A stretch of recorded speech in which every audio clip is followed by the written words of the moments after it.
Bonjour, on se retrouve pour une autre vidéo. Ça fait longtemps que j'ai pas fait de vidéo, mais comme c'est la nouvelle année, la fin de la décennie 2010, j'ai décidé de faire mon 5 majeur de la décennie. Alors d'abord poste par poste, et ensuite je vais faire un peu du small ball. Donc ce que je vais faire, c'est que par poste, je vais prendre 3 joueurs et je vais départager. Du coup, on commence par le meneur. Alors à la main, on a évidemment Stephen Curry, Russell Westbrook et Chris Paul. Alors, on va faire le troisième Chris Paul. Il aurait juste une finale NBA avec les Clippers et potentiellement une bague avec les Rockets. Je pense que je l'aurais mis deuxième. Je pense pas devant mon. Je l'aurais pas mis meneur de la décennie, mais après, des 3 meneurs, c'est mon genre. C'est exactement le style de meneur que je voudrais être. C'est exactement avec ce genre de meneur que je voudrais jouer. Genre ce type de joueur capable de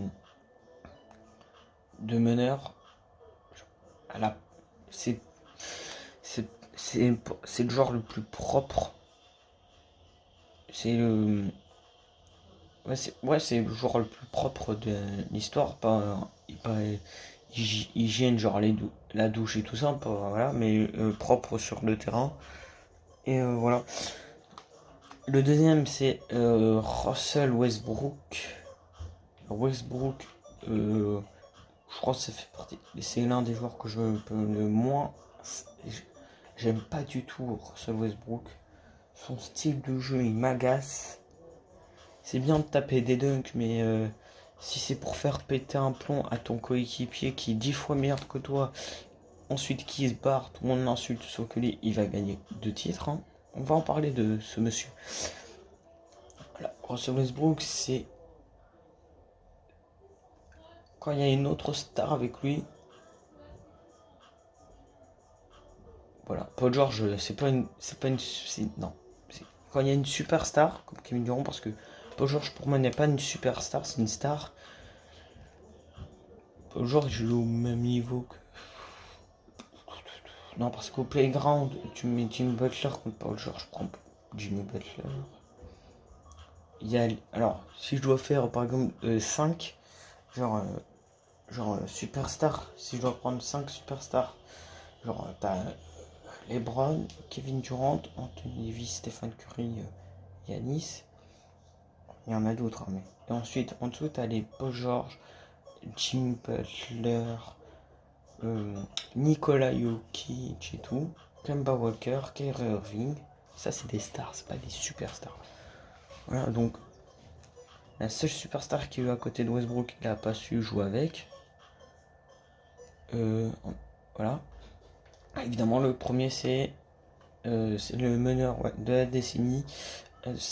Steph, c'est mon meneur dans mon 5 majeur si on fait poste par poste. Parce que je vais faire des. Voilà. Alors pourquoi Stephen Curry je pense pas que ce soit. Parce que le meilleur shooter de l'histoire, pour moi, shooter pur. Curry, c'est un. Il shoot. Il a pas de. Merde. Il a pas de jeu au poste. Du coup, si je dois. Non, non, mais. Non, non, non. Ahmad, t'as pas le double des écouteurs? Non. T'en as que ça va. Oui.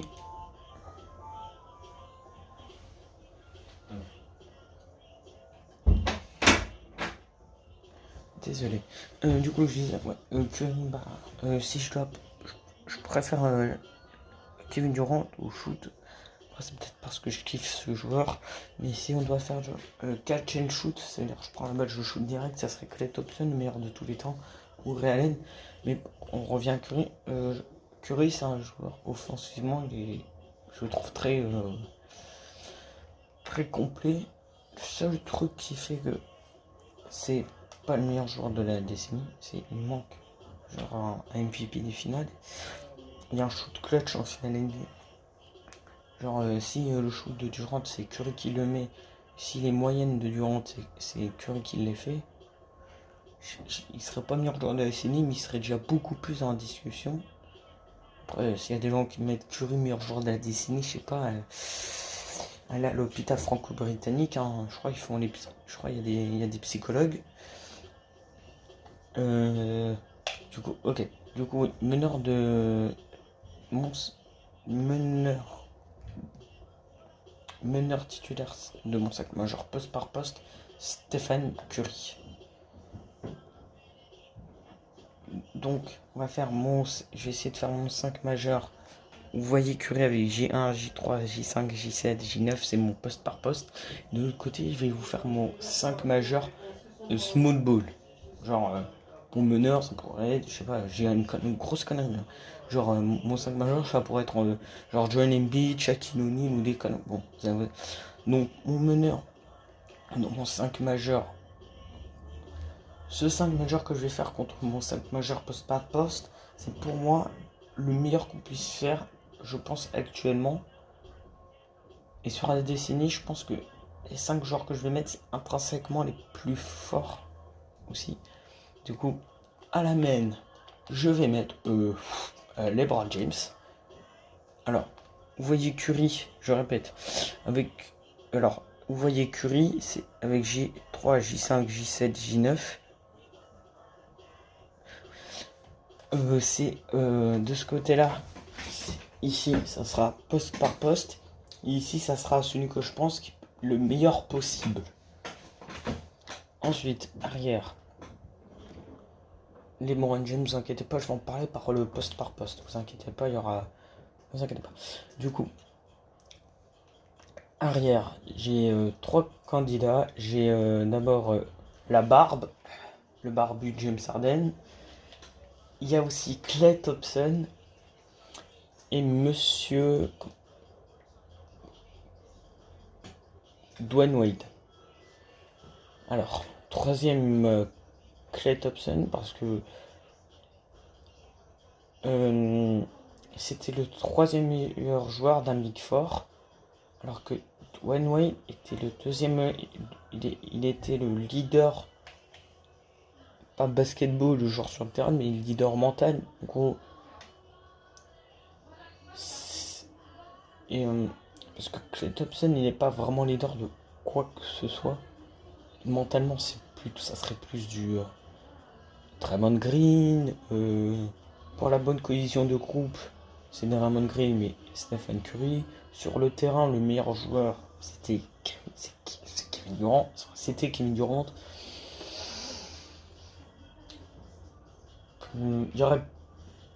Kevin Durant serait pas venu à.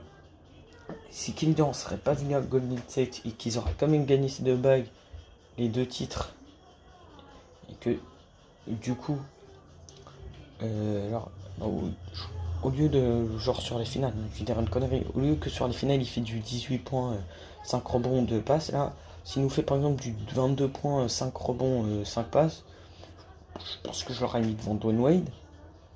La différence c'est que Dwayne Wade, même quand c'est déjà je préfère 10 fois Dwayne Wade à Klay Thompson, mais c'est surtout qu'intrinsèquement parlant, je pense que Dwayne Wade est un bien meilleur joueur que Klay Thompson, du coup voilà. Et du coup, c'est ça aussi qui joue dans la balance pour mettre mon numéro 1, c'est que Dwayne Wade a des bagues, mon numéro 1 n'en a pas, sauf que mon numéro 1, il a pas joué avec LeBron. De toute façon, alors du coup, je pense que vous aurez compris que mon deuxième c'est Vince Carter.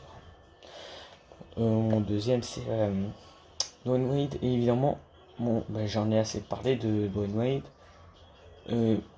Chez les arrières, hormis Michael Jordan, chez les arrières, ça veut dire meneur et arrière, hormis Michael Jordan je vois pas qui est plus complet que. Non, je vois vraiment pas qui est plus complet que Dwayne Wade. Mais Michael Jordan, je le trouve pas plus. Offensivement, je le trouve pas plus complet que Dwayne Wade. C'est en défense que ça joue. Du coup, comme Michael Jordan est un bien meilleur défenseur que Dwayne Wade, c'est pour ça que je pense qu'il est plus complet. Du coup, c'est arrière, c'est Monsieur Dwayne Wade. En est mon arrière de. Du coup, mon arrière, c'est il est où? Par contre, lui, il est moins complet que Dwayne Wade, mais intrinsèquement, je, je pense plus fort, c'est Monsieur James Harden, évidemment. Ouais. La saison qu'il est en train de nous faire, c'est un peu incroyable. C'est un peu. Disons que James Harden est un joueur qui sait jouer au basket. Disons qu'il sait mettre. Il sait jouer au ballon panier. Voilà. Il aurait juste. Il nous manque là le titre. Il le fait ne pas choke. Parce que face à San Antonio en 2017, j'avais l'impression que c'était. J'ai l'impression que c'était Darko Milicic. C'est un truc de fou. Ensuite, il y a aussi le contre de Manu. Donc voilà, mais il reste quand même mon arrière titulaire de la décennie, donc James Harden. Ok. Du coup, ah oui, arrière de mon 5 majeur, on va dire, on va l'appeler le meilleur 5 majeur possible. Voilà, je vais l'appeler comme ça. Alors, il est où? Oui, c'est vrai. C'est Monsieur Kawhi Leonard. Alors, Kawhi Leonard, alors lui par contre il sera dans les 3 candidats pour le poste d'ailier. Par contre, je sais pas s'il sera titulaire, hein, on verra. Du coup, ah oui, ailier. Alors, bon. Oulala. Donc, évidemment, il y a Kawhi Leonard, il y a Kevin Durant et il y a LeBron James. Et une sorte de 3. Genre parce qu'il y a tellement d'ailiers. Ouais, je pense que si je dois faire un quatrième, parce que je pense que c'est le seul poste où il peut avoir un. Ça serait non pas Jimmy Butler, mais ça serait peut-être Paul George. J'essaye de voir s'il y a. Non, mon quatrième, ça serait Carmelo Anthony. Mon quatrième, Carmelo Anthony. Si je dois faire un cinquième, Paul George. Du coup, mon troisième, c'est Kawhi Leonard. Par rapport aux deux autres, il n'a pas dominé sur toute la décennie. Il a dominé la saison aux Spurs avant qu'il. Enfin, il a dominé. En fait, il a dominé qu'une seule année. C'est l'année avec les Raptors. Donc, on peut pas. Après, il est 2 fois défenseur de l'année. Après, je vais faire allusion à une vidéo que j'ai vue. Alors, LeBron James, il a battu les deux. Il a battu Kawhi en 2013 et Kevin Durant en 2012. Kevin Durant a battu LeBron James et Kawhi Leonard. Il a battu LeBron James lors des 2 finales, 2017-2018. Et il a battu Kawhi en finale de conférence en 2017. Puis il l'aurait battu avec les Warriors Raptors. Ensuite, Kawhi a évidemment battu les. Attends, il a battu les. Oui, il a battu les Browns en 2014. Il a pas battu. Par contre, Kawhi. Attendez. Kawhi n'a jamais. S'il l'a battu en finale de conférence en 2014. Il a battu Kevin Durant en 2014. Donc voilà. Oui, du coup, troisième, parce qu'il n'a pas du tout dominé sur toute la décennie. Contrairement aux deux autres qui sont. Du coup. Mon deuxième, ça me fait chier, mais je suis obligé de respecter la loi et de mettre LeBron. Je suis obligé, c'est le meilleur joueur de la décennie. Alors, si vous regardez ma toute première vidéo, vous voyez que je mets Kareem Abdul-Jabbar plus haut. Mais je l'ai peut-être dit, mais je préfère le dire là, que si LeBron, et imaginons que là, imaginons que nous avons Milwaukee qui nous fait 68 victoires et les Lakers ils nous font 62 victoires. Ou 60, allez. 60 victoires, 22 défaites pour les Lakers, c'est pareil pour Milwaukee. Et qu'on a et que LeBron a 35 ans dans sa 17ème saison étant là en 26 8 11 que on lui donne le titre de MVP. S'il est MVP, c'est qu'ensuite en playoff, il nous, je sais pas, qui il est premier de l'Ouest, imaginons, allez, il nous défonce les Oklahoma. Ensuite, demi-conf, il nous défonce qui est quatrième. Bon, il nous défonce les Rockets, parce que là, les Rockets sont 4e. Ils nous défoncent les Rockets. Ensuite, finale de conf, les Clippers, boum. Ensuite, finale NBA, ils retrouvent qui? Ils retrouvent Milwaukee. Boum, il leur met la tollée. Et là, il est champion MVP des finales. Je pense que je pourrais le mettre au meilleur joueur de tous les temps, mais on n'en est pas encore là.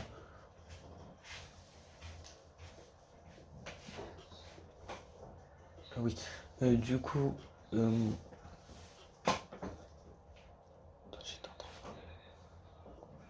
ah oui, voilà, voilà. Le meilleur joueur de la décennie, c'est pour ça que je mets. Ensuite, aîné dans mon 5 majeur. Le 5 meilleur. J'ai envie de. Le 5 majeur. Le meilleur 5 majeur possible de la décennie selon moi. Là, j'ai réussi à parler français. Ça mérite un pouce bleu. Enfin, non, je plaisante, hein, vous faites ce que vous voulez. Kevin Durant. Mon accent est dégueulasse. Je vais le redire. Kevin Durant. Qu'est-ce que vous voulez que je vous dise? Qu'est-ce que vous voulez que je vous dise? Meilleur. Mais c'est le joueur le plus inarrêtable au scoring de tous les temps. Dans les commentaires, si vous voulez bien, citez-moi un joueur qui peut défendre sur Durant. Et si je suis d'accord, alors si je suis d'accord, je vous laisserai sûrement un pouce bleu sur votre commentaire. Si je suis d'accord. Après, faut voir. C'est Kawhi Leonard, il peut pas. C'est bon. Et putain, c'est quoi, putain. Scottie Pippen, je voudrais bien voir, mais je pense pas. 8. Je pense qu'il faudrait il faudrait qu'il soit plus rapide en latéral.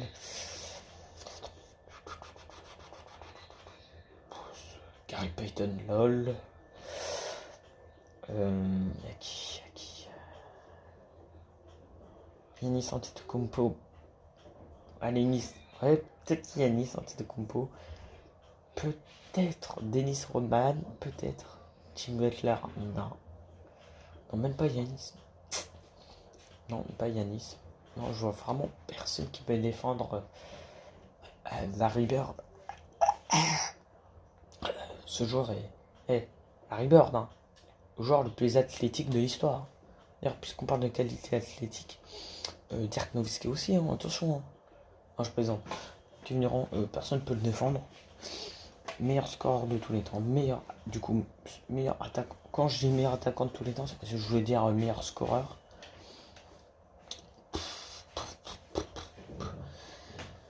Il y a un truc qui m'épate. C'est le truc qui me fascine le plus chez Kevin Durant, c'est sa facilité. Il est facile. Il est complètement incroyable. Et c'est tellement naturel. Ça va être chelou comme comparaison parce qu'ils ont rien à voir en taille et en poids. Il me rappelle un peu Messi dans le foot. Ce côté indéfendable, ce côté inarrêtable. C'est un truc de fou. Ouais, Kevin Durant, clair.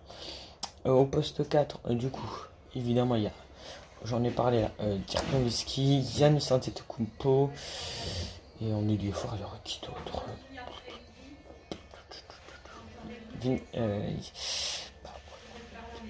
Anthony Davis.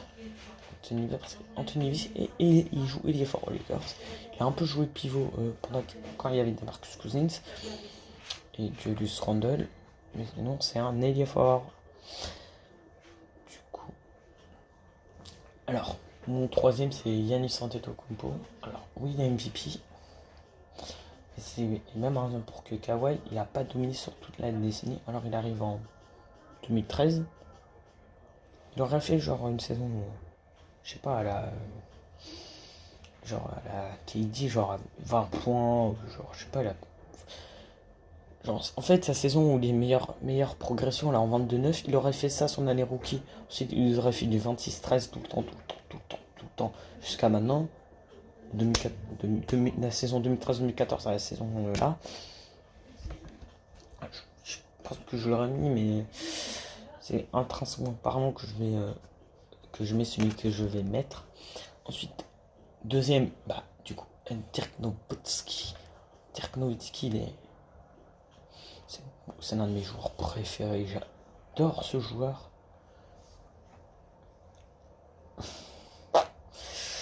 Oui, un jour, peut-être que je ferai une vidéo des 10 plus grands moments de la carrière de Dirk Nowitzki. Il est trop...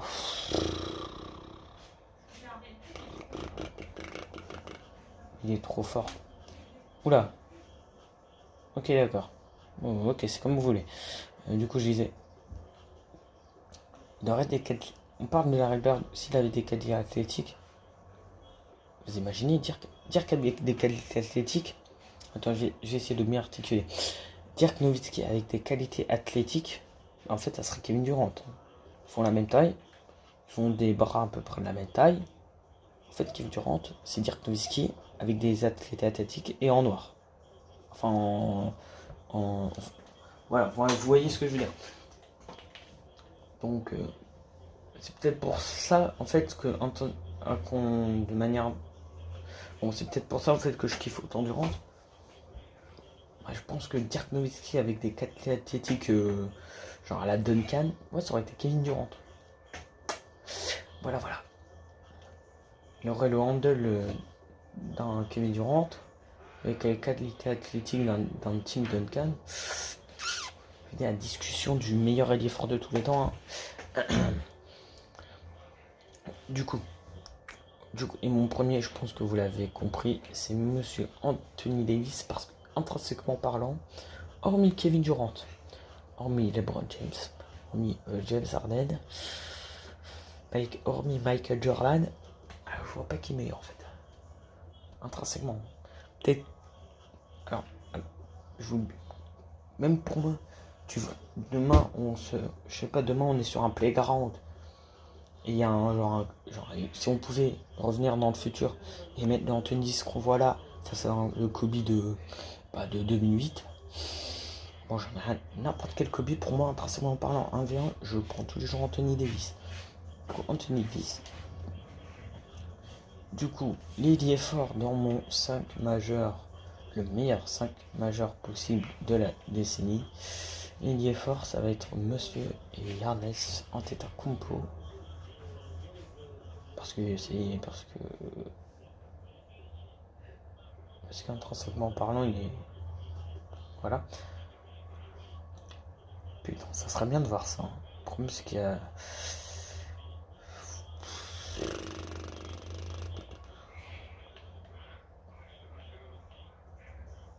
Du coup, dans là, il y a un pivot. Alors, j'ai mes 3 candidats. Alors, déjà, il y a Dwight Howard.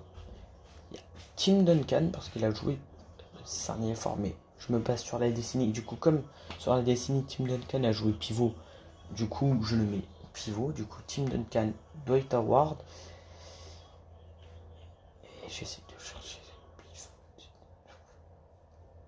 Pau Gasol. J'essaie de voir comment les équipes qui ont gagné. Chris Bosh.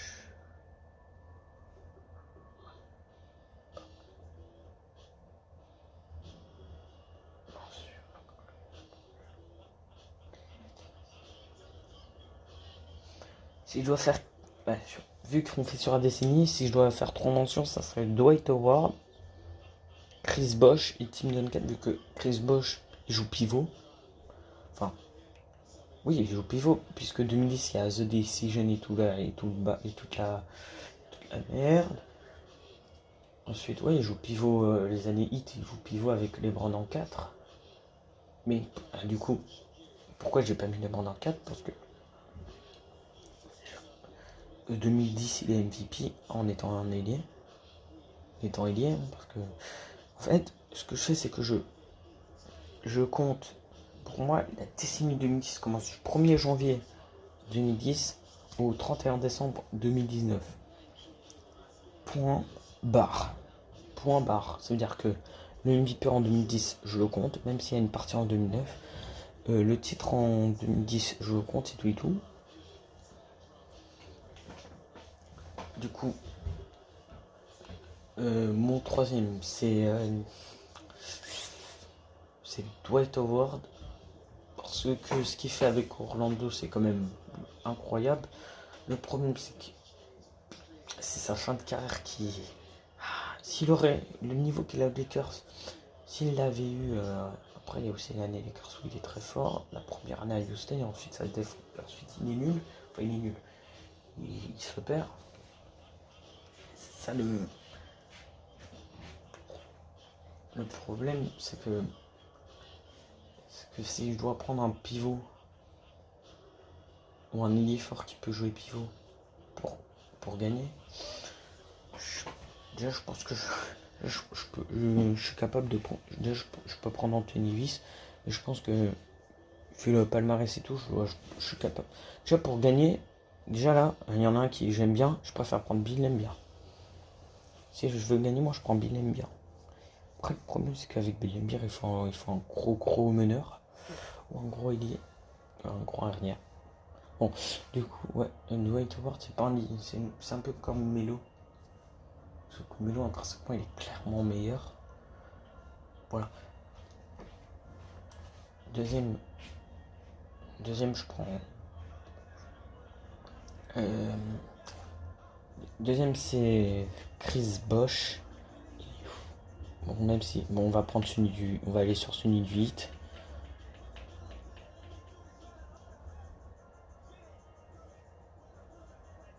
Non, il y est même pas. Ok, d'accord. Ok. Ah, s'il est. Oh, ça m'a fait peur. Même si je joue pas toutes les années, le rebond pour le shoot de Ray Allen. Merci. Ok. Le contre sur le tir de Danny Green, c'est qui? C'est Chris Bosh, parce que Danny Green, en catch and shoot dans le Money Time, je pense qu'on peut aller demander à Dallas, hein, si vous voulez. Hein. On peut demander. Hein. C'est pas mal. Donc, il est 2 fois décisif. Grâce à lui, on a le shoot le plus clutch de l'histoire. Peut-être qu'il nous met le contre, l'un des comptes les plus clutch de l'histoire. Et en plus, c'est surtout, c'est un joueur tellement élégant. Et puis lui, c'est pas flingué par les blessures. Hein. On peut en parler. Du coup, pivot Chris Bosh. Et mon pivot dans mon meilleur 5 majeur possible, selon moi, c'est monsieur... On va le... Bah non, il est... En fait, c'est Anthony Davis, mais je pense pas qu'il soit aux Lakers. Attendez, ça m'étonnerait quand même. Non. Il n'y a même pas les LeBron. Alors, s'il n'y a pas les LeBron, il y a un peu, voilà. Bon, bah, je pense que vous aurez compris. Alors, si je dois... Alors, mon 5 majeur par... Allez, je vais vous le répéter. 5 majeurs, poste par poste. Stephen Curry, meneur de jeu. Arrière, James Harden. Ailier, monsieur LeBron James. Ailier fort, monsieur Anthony Davis. Et pivot, monsieur Tim Duncan. Même si vous voyez pas sa tête, je veux quand même le mettre en fait. Tim Duncan. Voilà, pivot, monsieur Tim Duncan. Ensuite, dans le meilleur 5 majeur possible, selon moi, de la décennie, selon les joueurs intrinsèquement parlant, meneur LeBron James, arrière Kawhi Leonard, ailier Kevin Durant, ailier fort Giannis Antetokounmpo, même si vous le voyez pas, pivot Anthony Davis. C'est ça Tim Duncan? Attends, oula, ça m'a fait peur. Donc, je vais sûrement faire une vidéo peut-être vu que je suis un fan de catch et un fan de foot, je vais peut-être faire le 11 de la décennie et aussi le top 10 des meilleurs catcheurs à la WWE, le top 10 des meilleurs catcheurs de la décennie par rapport à ce qu'ils ont fait dans la décennie. Ça veut dire rien. Si je fais un top 10 des catcheurs de la décennie, le Royal Rumble qu'a gagné Rey Mysterio, je vais pas le compter. Voilà, en 2006. Donc voilà. Donc vidéo prévue, je sais pas quand je vais les faire, mais il y en a vidéo prévue. Je pense que je vais faire d'abord le catch, top 10 des meilleurs catcheurs de la décennie, et ensuite le 11 de la décennie au foot. Donc au revoir et bonne année.